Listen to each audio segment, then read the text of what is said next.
واختار موسى قومه 70 رجلا لميقاتنا فلما أخذتهم الرجفة قال رب لو شئت أهلكتهم من قبل وإياي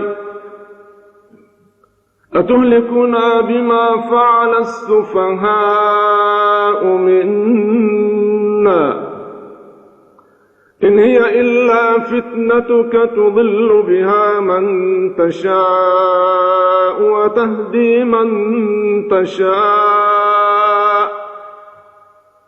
أنت ولينا فاغفر لنا وارحمنا وأنت خير الغافرين واكتب لنا في هذه الدنيا حسنة وفي الآخرة إنا هدنا إليك قال عذابي أصيب به من أشاء ورحمتي وسعت كل شيء فسأكتبها للذين يتقون ويؤتون الزكاة والذين هم بآياتنا يؤمنون الذين يتبعون الرسول النبي الأمي الذي يجدونه مكتوبا عندهم في التوراة والإنجيل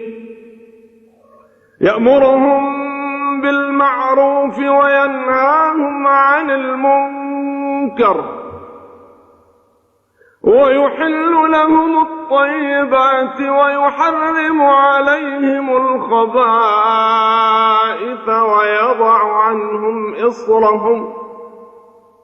ويضع عنهم إصرهم والأغلال التي كانت عليهم فالذين آمنوا به وعزروه ونصروه واتبعوا النور الذي أنزل معه أولئك هم المفلحون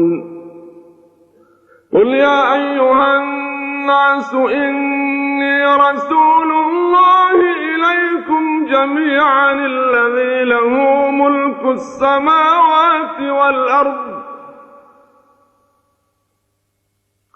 الذي له ملك السماوات والأرض لا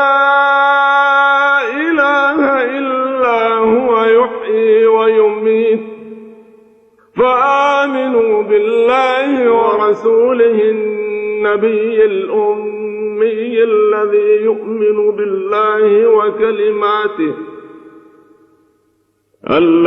يؤمن بالله وكلماته واتبعوه لعلكم تهتدون بسم الله الرحمن الرحيم يا أيها المزمل قم الليل إلا قليلا نصفه أو انقص منه قليلا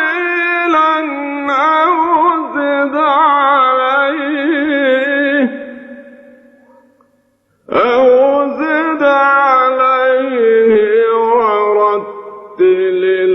القرآن ترتيلا